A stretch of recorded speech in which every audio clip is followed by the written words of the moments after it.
Hello students, welcome back. Today we are going to discuss about human reproduction part 8.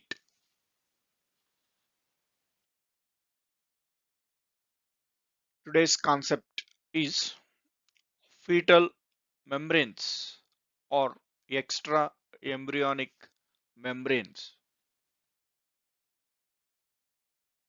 The peripheral cells are outer cells of blastocyst called trophoblast cells or tropoectoderm cells form the extra embryonic or fetal membranes.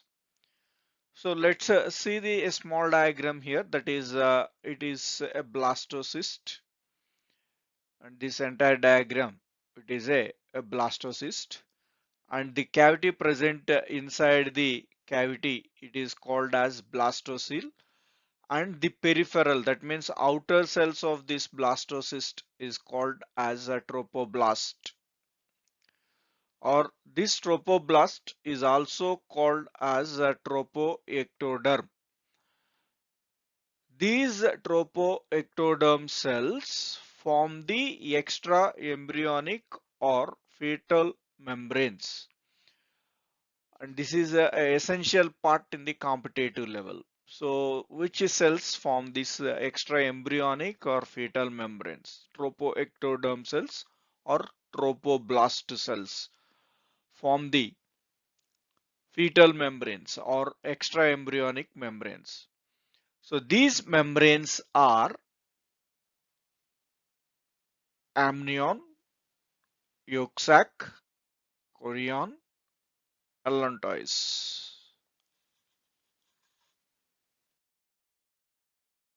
The first extra embryonic layer, that is amnion. It is inner membrane that surrounds the embryo. Between the amnion and the embryo is present the amniotic cavity containing amniotic fluid. The functions of amniotic fluid prevents desiccation of the embryo and functions as shock absorber. So let's observe in this given diagram. So now the outer membrane, we are already said that around this embryo or blastocyst we will called as the trophoblast cells or maybe tropoectoderm cells. Now the membrane which surrounds inner, that means the inner membrane that surrounds the embryo. So here this part is the embryo. So this part we will consider as it is the embryo. So the inner membrane which surrounds this embryo, this layer we will call as amnion. And the cavity present between this embryo and this amnion is called as, this space is called as amniotic fluid. This space what I am drawing here, this space is called as amniotic cavity, and this amniotic cavity filled with a fluid called as the amniotic fluid. So this amniotic fluid helpful as a shock absorber, and also it prevents the desiccation of the embryo. What is the meaning of desiccation? It is given clearly here. Desiccation is nothing but loss of moisture or removal of moisture. It prevents the loss of moisture from the embryo.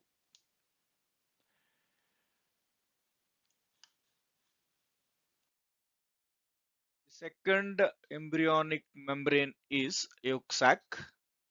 It plays a critical role in the nourishment or in the nutrition of birds and reptile embryos. It also present in humans, though it does not nourish the embryo. In humans, during early development, it is the source of stem cells that gives rise to blood and lymphoid cells. Yolk sac is very small in human and gradually degenerates and shrinks. Let's see in the diagram where it is located. So this part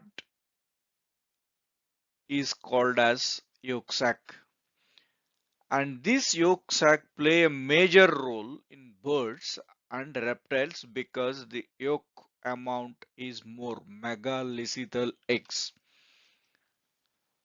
And in those birds and reptiles embryonic development, this yolk sac helpful for nourishment by providing the nutrition to the embryo.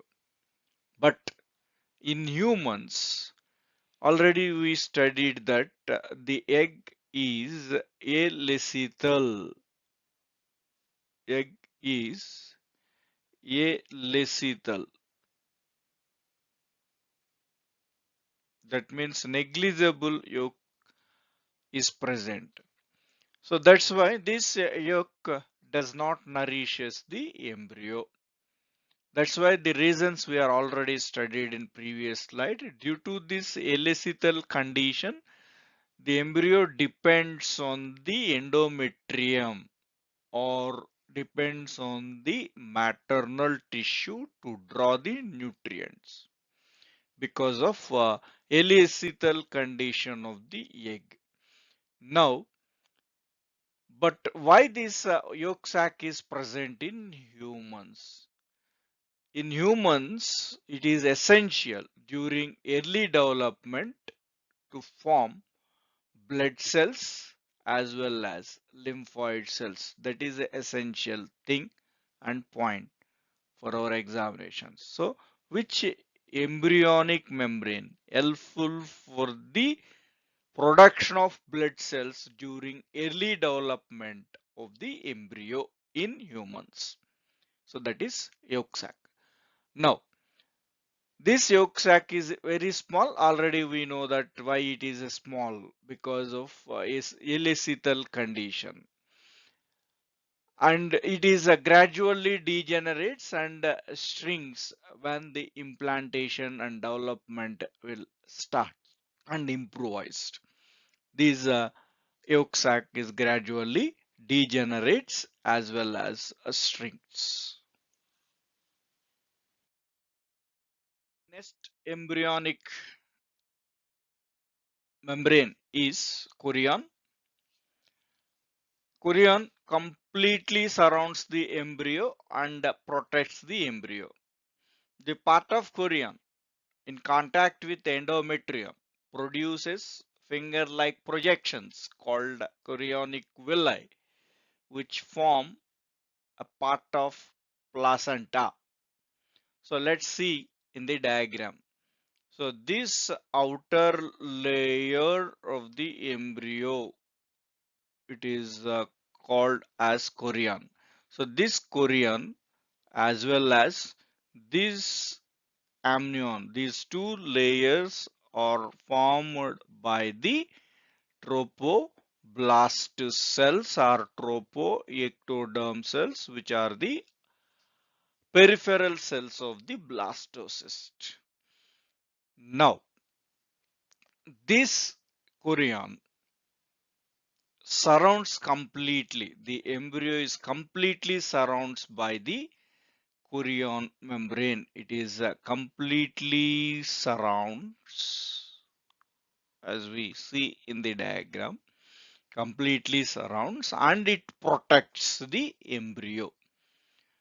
And moreover, The place of contact where the chorion, the outer membrane, which contact to the endometrium, maternal tissue, endometrium, inner wall of the uterine. So that forms the a finger-like projections. These finger-like projections are called chorionic villi. These finger-like structures, chorionic villi, become the part in the placenta. Already we know the functions of placenta. So the placenta helpful for transport oxygen as well as nutrients to fetus, and it transport carbon dioxide and waste from fetus to the maternal blood. These functions we discussed already in the previous part. So the chorionic villi, what is a chorionic villi? The finger-like projections present at the contact region with the endometrium. So chorionic villi is a part of chorion. But why they are appear like a projections? Because they are point of attachment to the endometrium. So this region is attaches to the endometrium during implantation.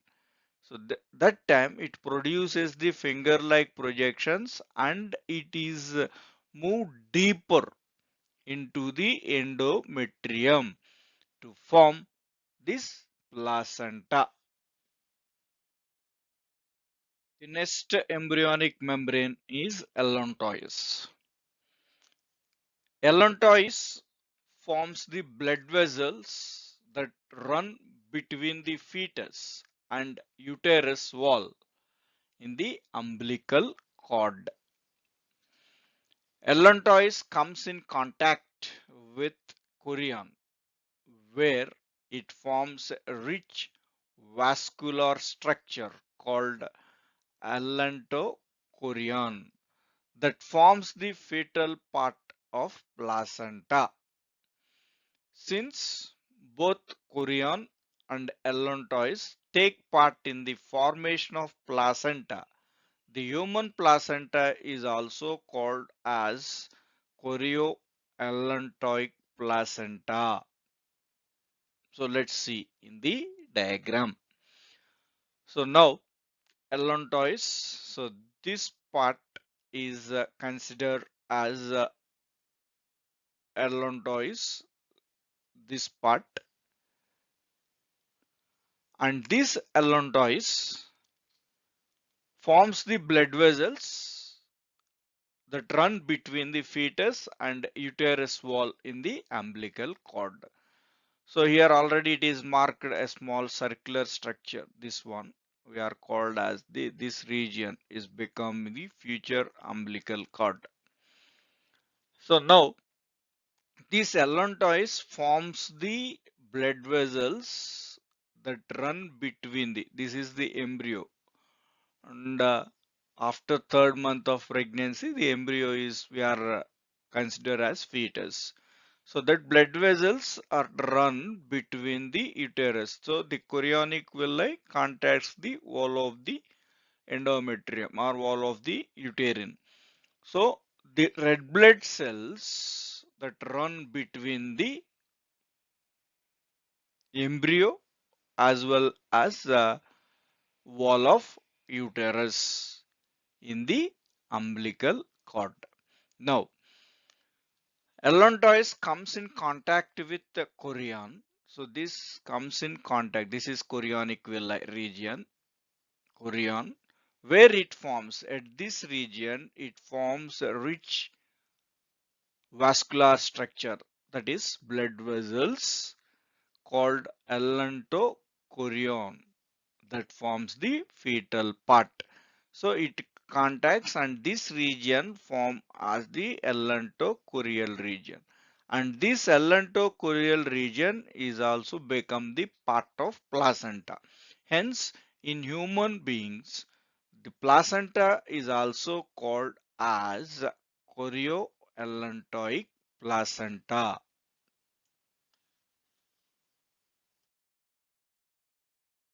Some additional information about types of eggs and cleavage and about a placenta.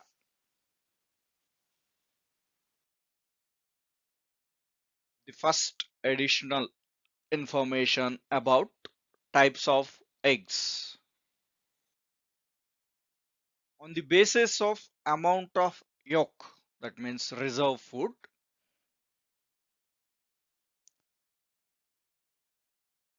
there are different types of eggs. In that, the first one is microlecital. So these microlecital eggs are also called as oligolecital eggs, and a very small amount of yolk is present. Hence it is called as the microlecital. This type of eggs we can observe in marsupials, echinoderms, cephalochordates. And the second type of egg is mesolecital eggs. A moderate amount of yolk is present. Moderate amount. That means not like this small amount like microlecital, or maybe a more amount like megalecital. So this type of mesolecital eggs are present in cyclostomes. This comes under fishes and amphibians. And the third type of eggs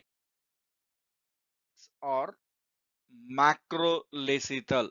So macro means large or more quantity. So these macrolecital eggs are also called as megalecital or polylecital eggs. So these eggs having huge amount of yolk, hence they are called as the macrolecital eggs. So the examples are insects, so lizards, birds, and prototherian mammals. And one more already we are discussed in our topic, that is alecital, human eggs, or the alecital, which consists negligible or lack of yolk. Hence they are called as alecital eggs. So the next, on the basis of distribution of yolk or reserve food in the egg. So based on this distribution of yolk, the eggs are different types again. So they are, the first one is homolecital eggs. It is also called as isolecital eggs. That means the distribution of this yolk in the egg is uniform. Hence it is called as isolecital eggs. This type of homolecital or isolecital eggs are present in metatherian, eutherian mammals, echinoderms, and cephalochordates. So simply the metatherian eggs are microlecital and homolecital. That means having small amount of yolk and it is uniformly distributed in the egg. And second type of egg based on distribution, that is centrolecital eggs. The name itself indicates that the yolk is concentrated towards the center of the egg. So yolk, that means or reserve food, is present at the center of the egg and it is surrounded by a cytoplasm. So this type of eggs are present in insects. And the next type, that is called as a telolecital eggs. And in this, the yolk is concentrated at one end, that is a vesital pole, one end of the egg. So here, if you are observed, if you take a circle like this is egg. the nuclear, the end which consists the nuclear region, that is called as animal pole region, and the region which consists this yolk sac. So the yolk is present one end, this region, it is called as the vesical pole, means here the yolk is concentrated towards the one pole or one end.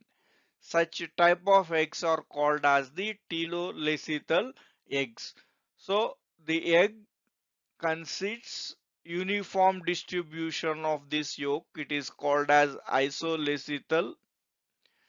If the egg consists a concentrated at the center of the yolk is present at the center, then it is called as the centrolacetal, isolacetal, uniformly distributed, concentrate at the center, centro, and it is concentrate at one end, then it is called as the telolacetal.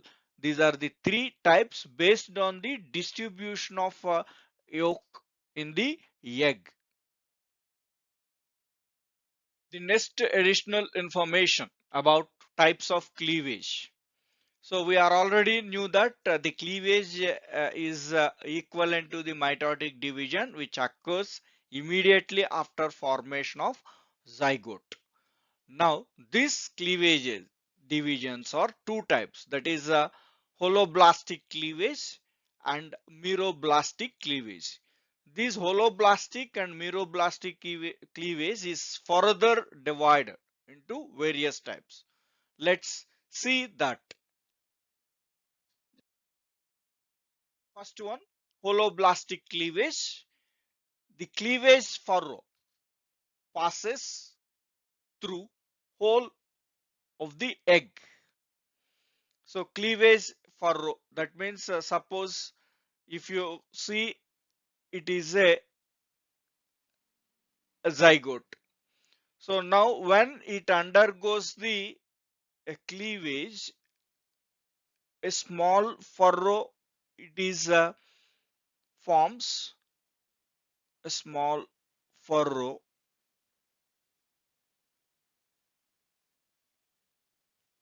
So this region, this is called as furrow, and this furrow is extended whole of the egg. That means it leads to from this end to this end, it extended, and it is equally divides into this zygote into two equal parts. So based on that, here there are two types of holoblastic. One is equal holoblastic cleavage. That means two equal sized cells are formed. Then it is called as the equal holoblastic cleavage. So this we can observe in the microlacethal eggs. And a second type of holoblastic cleavage is unequal holoblastic. That means the cleavage occurs here unequally. That means the one cell it becomes smaller and another may be bigger. So this we can observe in the mesolacetal eggs. And the second type of this cleavage, that is the next type of a cleavage is a meroblastic cleavage. This meroblastic cleavage is also called as a partial cleavage. The cleavage furrow do not pass through the entire egg, but only a part of egg undergoes the segmentation or cleavage. So so this, for example, it is a zygote. So the furrow which is formed at one end, but at one end, that does not extend it completely towards, it will end at that particular part. So like this, that means it is a partial incomplete cleavage. So as a result, the egg does not, that means undergo some part segmentation. So based on that, the meroblastic cleavage is divided into two types. That is, one is discoidal cleavage and another one is the superficial, discoidal and superficial cleavage.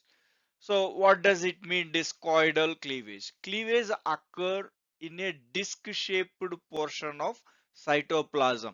So the cleavage, suppose it is an egg, it disc at this region, this disc-shaped structure, the cleavage is occurred. So that we can observe in reptiles and birds. That means in macro or megalithical eggs. And superficial cleavage, cleavage occurs on surface of the egg and the center remain unsegmented. Only it is occurred on the surface. So this we can observe in the insect eggs. The next additional information about types of placentae. So about this placentae, we are already studied in previous part its structure as well as functions. So now the types of placentae, it is various types we can observe based on their structure in which parts are involved in the fusion, and also we can discuss based on the histology tissues involved in the formation of placenta. So let's see what are the additional information and the types we can observe under this placenta. Let's start with a brief information about this placenta, what we studied previously. So now the placenta is the only tissue in the body which has cells from two different individuals of two different generations. This is one of the key point. So placenta is the only tissue in the body which has the cells from two different individuals, newly formed fetus and maternal, two individuals and two different generations. For the fetus is newly formed one, new generation in the existed generation, that is a mother. So it is a tissue with the two different generation and two different individuals belongs to that. Now, the placenta consists of two major portions. The portions are maternal part of placenta. It is derived from the decidua of this maternal tissue, and a second portion, that is a fetal part of placenta derived from the chorion. So the tissues involved from the maternal side are endothelium lining, connective tissue of endometrium, that is inner wall of the uterus, and endometrial epithelial cells of the uh, tissue comes under maternal side, and the tissues which are comes from fetal side, that is endothelium and basement membrane, surrounding connective tissue, and syncytiotropoblast, the outermost layer of the human placenta is called as syncytiotropoblast. So we can observe this clearly in the given diagram. So here this part is the fetal region, and this part we will consider as the maternal site. So endometrial epithelial cells of the endometrium, maternal connective tissue, and endothelial cells of the maternal tissue. And the fetus, we can endothelium, this is endothelium of this fetal tissue and fetal connective tissue, and chorion, which form as a finger-like structures which contact side of this endometrium. So that is a chorionic villi, the outermost layer of human placenta, that is choriocyte syncytiotropoblast is also involved. That is, syncytiotropoblast is involved in the formation of this placenta. So we are already studied that a human placenta is hemocurial placenta. So because when these chorionic villi, finger-like structures, are deep into the maternal tissue, it erodes, damages endometrial epithelial cells and connective tissue, and even in the endothelial cells, that is the endothelial cells are present in the blood walls of blood vessel. These walls of blood vessels are also damaged, and directly it is bathed into the blood of maternal tissue blood. So that's why directly the fetal tissue is bathed into the blood heme of the maternal. Hence it is called as the hemocurial placenta. On the basis of the structure which fuses with the chorion, the placenta in mammals is categorized into two types. They are a vitellochorion or choriovitelline placenta, and second one, allantochorion placenta. So now what does it mean, vitellochorion placenta? So vitellochorion placenta is formed by yolk sac and chorion. And in this type, allantois is reduced. So this we can observe in marsupials. And second one is allantochorion placenta. The placenta is formed jointly by allantois and chorion. In this part only we will discuss during embryonic membranes. Allantois is also become part along with the chorion in the placental formation. And in this allantochorion placenta, yolk sac is reduced. This we can observe in eutherian mammals like humans. So the next types of placenta on the basis of distribution of villi, chorionic villi. So in that the first one is diffused placenta. In this the chorionic villi are diffuses all over the surface of the embryo. So villi is formed all over the surface. So whereas we are already see in the diagram, that is embryonic membranes, if you see in that the chorion we can show on only one side. So we draw the like this, it is circular, and we show that finger like structures on the only one side, only one particular region. But the finger like structures, if they are formed all over the embryo, surface of the embryo, then it is called as the diffused placenta. We can observe in horse and pig. And second one, cotyledonary placenta. So in this chorionic villi is present over the embryo in the form of patches or maybe groups called as uh, cotyledonary placenta, which is present in cattle. And the third type, that is zonary placenta. So chorionic villi are present in the form of belt around the embryo. So this type of placenta we can found in carnivorous mammals like dogs, cats, etc. And fourth one is discoidal placenta. So the villi are present in the form of a disc. It can be monodiscoidal or bidiscoidal. So the disc type of chorionic villi form only one, mono, or maybe bi, two types. That means it may bidiscoidal means it may form like this, bidiscoidal. So this type we can observe in rat and rabbit. And last type, that is the metadiscoidal placenta. So chorionic villi in the beginning are distributed all over the surface like diffused placenta. But later it is restricted only to a disc-shaped area like discoidal.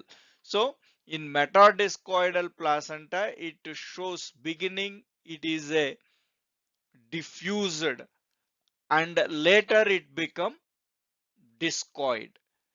This type of placenta is called as a metadiscoidal placenta, which is present in primates like monkeys, apes, and humans. Shows this type of placenta, that is beginning is diffused placenta all over the surface of the embryo, and later it is restricted to the disc region, that is discoidal at the end.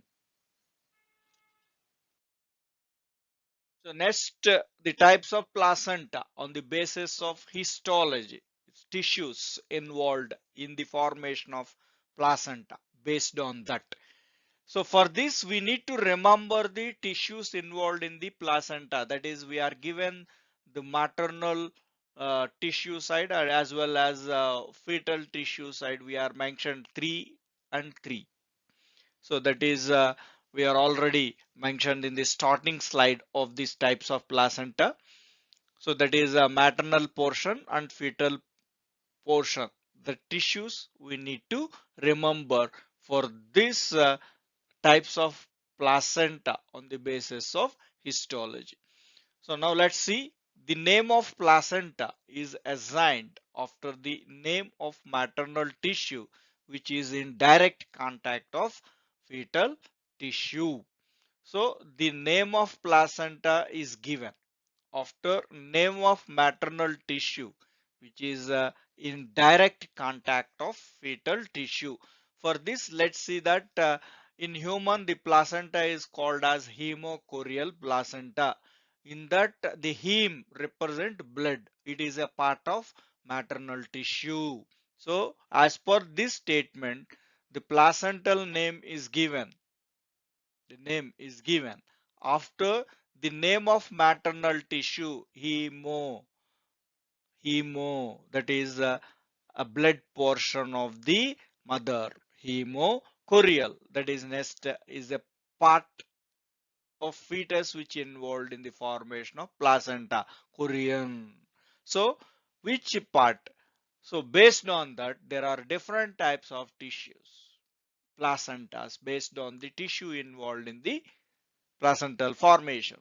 So in that, the first one, epitheliochorial placenta, epitheliochorial placenta. So it is the simplest placenta. In this, the number of barriers is 6, 3 plus 3, 3 tissues from the maternal side and 3 tissues from the fetal side. Means all the tissues from the maternal as well as fetal are involved in the formation of this type of placenta. The uterine epithelium comes in contact of chorionic epithelium, hence the name is epitheliochorial placenta. That means there is no erosion of any maternal tissue. So both are connected and they are exchanging their food material as well as waste material through the diffusion. This type we can call as epitheliochorial placenta, and it is present in horse and pig. The second type of placenta, that is syndesmochorial placenta. So in this type the number of barriers is 5. So in that two barriers, that means two tissues from maternal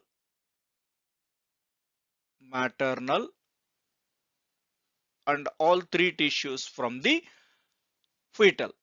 So now already we discussed that the maternal side, the tissues involved are one is endometrial epithelial cells. Endometrial endometrial epithelial cells. And second type is maternal connective tissue. Maternal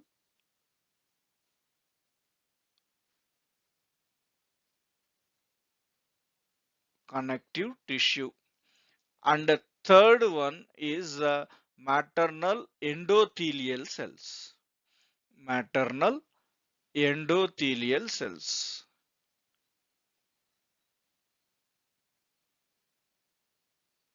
Endothelial cells.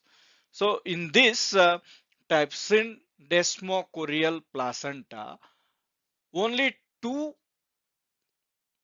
tissues from maternal side are involved. That means the endometrial epithelial cells are eroded and the fetal tissue connected to the connective tissue of maternal tissue. So hence this type of placenta is called syndesmochorial placenta. So the connective tissue of uterus come in contact with the chorionic epithelium. So the epithelial lining of uterus, that is endometrial epithelial cells, are eroded. So this type we can see in the cattles. So third type of placenta, that is the endotheliocorial placenta. Endotheliocorial placenta. So in this type of placenta, the number of barriers is 4. That is one tissue from maternal side and 3 tissues from the fetal side. Total 4 barriers are involved. So already in previous slide we are written the 3 types, that is endometrial epithelial cells, maternal connective tissue and maternal endothelial cells. So here the placenta name is endothelial chorial placenta. So that means the chorionic membrane of fetus is directly contact with the endothelial cells of the maternal tissue. So these are the endothelial cells which surrounds the blood. And the connective tissue region, this is a connective tissue region. Already a line of cells which are present here, that cells are eroded. That means in this type, the endometrial epithelial cells, the lining of the endometrial cells is eroded, and also the connective tissue is also eroded due to the deep penetration of chorionic villi into the maternal tissue. As a result, the endometrial epithelial cells as well as connective tissue are eroded, lost, or broken, and it directly comes in contact with endothelial cells of the maternal tissue. So this type we can see in carnivorous mammals, that is dogs, cats, etc. Fourth type, hemochorial placenta. This we can see in the humans. Already we discussed. In this, the number of barriers involved in the formation of placenta is 3. That means there is no involvement of tissue part of maternal. That means due to the deep penetration of chorionic villi, the epithelial cells of endometrium, connective tissue of maternal, and endothelial cells of maternal is also, all three are eroded, and chorionic villi directly bath into the blood of the maternal or mother. So hence this placenta is called as hemochorial placenta. This we can observe in the primates like humans. monkeys, apes, etc. So the last type of placenta, that is a hemoendothelial curial placenta. So in this, the number of barriers is only one. The endothelial lining of fetal blood vessels only involved in the formation of the placenta. Blood of mother side is in contact of endothelial lining of chorionic blood vessel. Chorionic epithelium and connective tissue of fetus also eroded. So till now we are classified the placenta based on the tissues involved in the placenta formation. In first type of placenta, that is we will call as epitheliochorial placenta. In these all six tissues, three from maternal side and three from fetal side are involved in the formation of placenta. And in second type, that is syndesmochorial placenta. In this, the maternal tissue, that is epithelial lining of uterus is eroded, then it is considered as syndesmochorial placenta. And in third type, endothelial placenta. In this, endothelium of maternal blood directly comes in contact with the chorionic membrane. And in fourth type, hemochorial, that endothelial cells or tissue is also eroded and directly the chorionic membrane is contact with maternal blood, then hemochorial placenta. And in this type, already three tissue from maternal side is eroded, and also two types of tissues from fetal side is also eroded, that is chorionic epithelium and connective tissue is also eroded. Only one is left in the fetus. Hence the endothelial tissue of fetus is directly contact with the heme of maternal, that is blood of maternal tissue. Hence it is called as hemoendotheliocorial placenta. It is present in rabbit. Thank you students for your patience. We will discuss another concept, that is gastrulation, and some other concepts in the next part.